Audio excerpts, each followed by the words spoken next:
Founder member हैं, उनका contribution अगर हम भुला देंगे तो आगे भी कोई काम नहीं करेगा। तो हम पुल बंगश में जो नया मोहल्ला में है वहाँ रुकते थे और सिलसिले की तैयारी करते थे। उसके बाद जगह की कमी महसूस हो गई तो लोधी रोड में जो 87-88 लोधी रोड है वो अलॉट हुआ, उसमें कंट्रीब्यूशन बताता रहा हूँ। तो जो पर्पस था बिल्डिंग का, तो बिल्डिंग एक सेल्फ पर्पस नहीं होता है, उसमें जो एक्टिविटीज चलती है कल्चरल एक्टिविटीज या इंटेलेक्चुअल डिस्कोर्स, उससे कोई बिल्डिंग जानी जाती है। कोई भी इदारा, कोई भी इंस्टीट्यूशन बिल्डिंग से नहीं जाना जाता। लोग कहते हैं कि हमने बिल्डिंग बना दी, बहुत ज़रूरी है बिल्डिंग होना, बहुत ज़रूरी है, क्योंकि बगैर बिल्डिंग के कोई इदारा चल नहीं सकता है। बिल्डिंग बन गई और बिल्डिंग अगर मालूम हो तो मैं आपको, क्योंकि वक्त की कमी बताई जा रही है, जो ये बिल्डिंग ज़मीन अलॉट हुई उसमें चौधरी आरिफ साहब मरहूम, हकीम साहब ने 10 लाख कंट्रीब्यूट किया था लीज मनी के लिए, और तैयब चौधरी साहब और बहुत से हजरात हैं जिनका, बेगम आबदा अहमद, ये थी। तो ज़मीन अलॉट हुई जो गवर्नमेंट ऑफ इंडिया ने दिया है।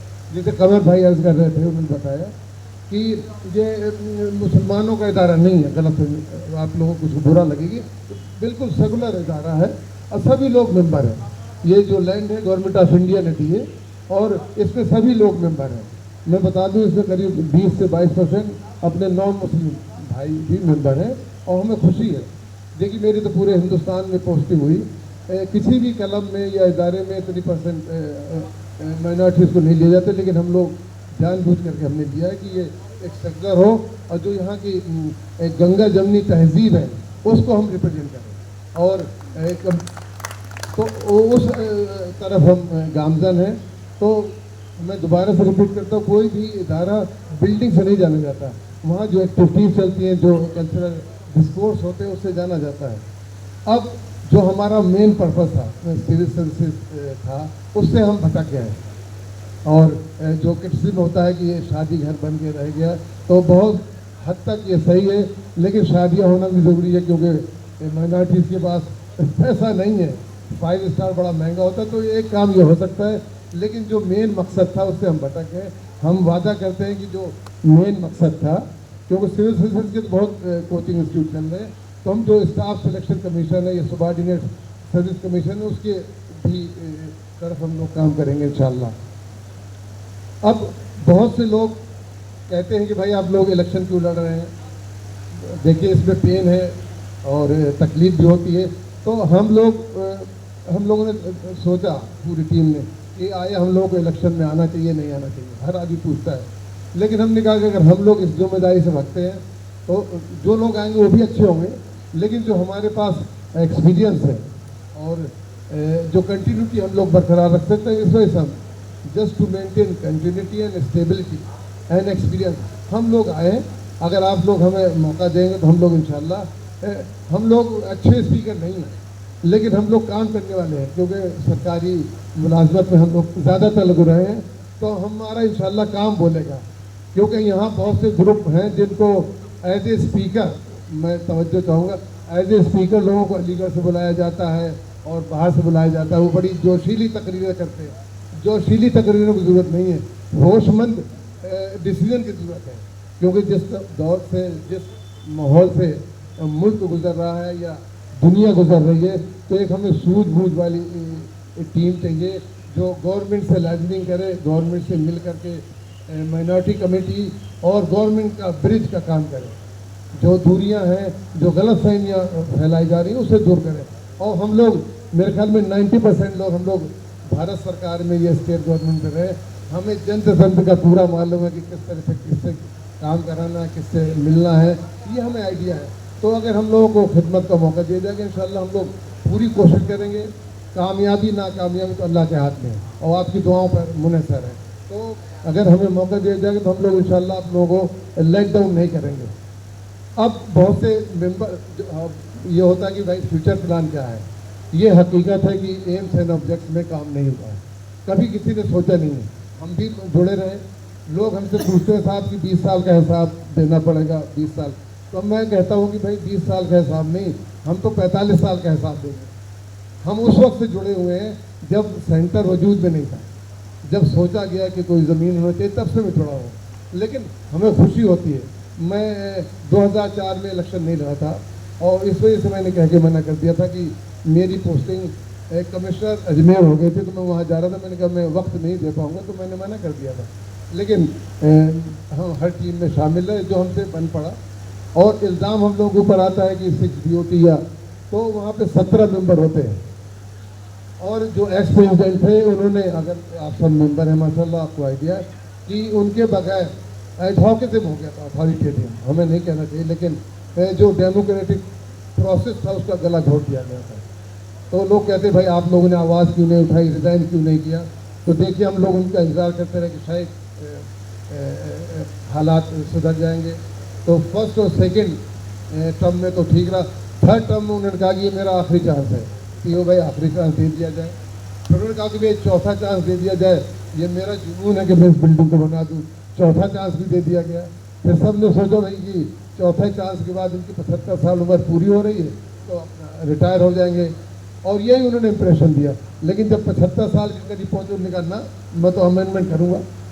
तो फिर हमने कहा इनफ इज इनफ। अब सवाल ये आ गया था कि एक इंडिविजुअल एक इदारे में हम लोग को चुनना था, तो हमने इदारों को चुना।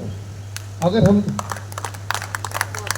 और उससे उनका मनमुटाव हो गया, वो कोर्ट कचहरी में चले गए, इल्ज़ाम हमारे ऊपर लगाते हैं। अगर जब 75 साल की उम्र हुई थी, अगर वो रिटायर हो गए होते और इज्जत के साथ चले गए होते तो आज सबके कंधों पे होते। उन्होंने सेंटर को अदालतों के चौखट में धकेल दिया। तो जो खर्च है, जो कुछ है, जिम्मेदारी किसकी, आप लोग फैसला कर सकते हैं। जब सेंटर को मेंबर बना दिया गया तो ज़ाहिर सेंटर को डिफेंड करना था, जो सेंटर का कॉन्स्टिट्यूशन उसको बचाना था, तो हम लोगों ने किया। लेकिन तो कुछ ग्रुप हैं, अच्छा सब लोग पूछते हैं भाई कि ऐसी क्या जरूरत है, जो आदमी प्रेसिडेंट रह चुका हो 20 साल और 5 साल मुशर्रफ साहब की टीम में भी थे, मैं भी था मुशर्रफ साहब की टीम में, तो उस पर कंटिन्यू करना। जैसे लोग व्हाट्सएप में आता है क्यों चिपके हुए हैं। अब उससे तबीयत नहीं भरी तो अपने बेटे को भी ले आए हैं, उससे तबीयत नहीं भरी तो अपने स्टाफ को भी ले आए हैं। तो फैसला आपको करना है, मैं आपके अदालत में इसका फैसला छोड़ता हूँ। लेकिन सब कुछ ठीक नहीं है, जो आदमी किसी इदारे को न छोड़े। इसीलिए जितने माइनॉरिटी इदारे हैं पूरे हिंदुस्तान में, उनका यही हाल होता है। जो बैठ जाता है, माफ़ कीजिएगा, उसे छोड़ना नहीं चाहता है। वो अपनी जद्दी जागीर, अपनी पर्सनल प्रॉपर्टी समझता है। तो अगर कोई ऑब्जेक्शन हुआ तो छोड़ देना चाहिए था। अब कुछ लोग इलेक्शन फ्रे में हैं। अगर हम लोग इलेक्शन नहीं लड़ेंगे तो हम इस प्रोसेस में शामिल नहीं होंगे। हम ये सोचें कि हम बाहर से सेंटर के लिए काम करेंगे या कुछ बदलाव करेंगे, तो आप बाहर से नहीं कर सकते हैं। अगर गवर्नमेंट से भी आप कुछ चाहते हैं तो हमें पॉलिटिक्स में आना चाहिए, चाहे MLA का इलेक्शन हो, चाहे MP का हो, चाहे इंडिया इस्लामिक कल्चर सेंटर का। ये प्रोसेस है, इसलिए हम आपके सामने हैं। अब कुछ कैंडिडेट्स हैं जो 32 से 2009 का इलेक्शन लड़े, हार गए। उसके बाद उन्होंने सेंटर की तरफ मुँह नहीं किया है, ना AGM में, ना ईद बकरीद में, ना होली दिवाली में, ना गुरु पर्व में, कभी नहीं आते जो हम लोग करते हैं। और अचानक ही 14 तारीख तक मना करते रहे कि मैं नहीं लड़ूंगा, 15 तारीख को नॉमिनेशन फाइल कर देते हैं। तो आप लोगों को फैसला करना है कि किस शख्स का कितना कंट्रीब्यूशन है, कितना किसी का उससे लगाव या मोहब्बत है। अगर कंट्रीब्यूशन आप लोग नहीं देखेंगे, उसका एसोसिएशन नहीं देखेंगे, उसका इस इदारे के लिए प्यार नहीं देखेंगे, तो फैसला करने में मुश्किल होगी। हो सकता है जो कैंडिडेट हो उनसे आपके पर्सनल ताल्लुकात हों, कुछ एहसानात किए हों आपके ऊपर, वो पर्सनल लेवल पे। लेकिन अब इदारा बचाने की बात है। आप हमें वोट दे करके इदारे को बचाएंगे। हम लोग नहीं जीतेंगे बल्कि आप लोग जीतेंगे। अगर आपके सपोर्ट रहा तो हम लोग इंशाल्लाह आएंगे और खिदमत करेंगे। दूसरे शख्स है जो अभी 20 साल से मेंबर है, लेकिन कभी भी हमने नहीं देखा, आप लोगों ने देखा तो बता दें, न AGM न किसी फंक्शन में आना है। उनको 2-3 लोग, मैं नाम नहीं लेना चाहता, वो ला करके खड़ा कर दिया कि लड़ेंगे।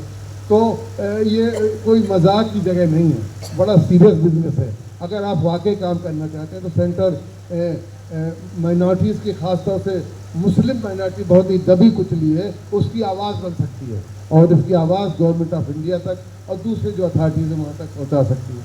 तीसरे फिर कुछ पॉलिटिशियन कूद गए हैं, कुछ मेंबर का एफिलिएशन है कुछ ऐसी पार्टियों से, मैं नाम नहीं लूँगा, सब लोग जानते हैं कि जिनसे अपनी कौम कंफर्टेबल नहीं है, बल्कि अगर उनका नाम आता तो तकलीफ़ और डर, फियर साइकोसिस आता है कि उनके हाथ मुसलमानों के खून से सने हैं, तो वो आपको चुनना है कि उनका साथ देना है या एक सेकुलर और जो क्लियर कट जो गवर्नमेंट ऑफ इंडिया में 40-40 साल काम किए हैं।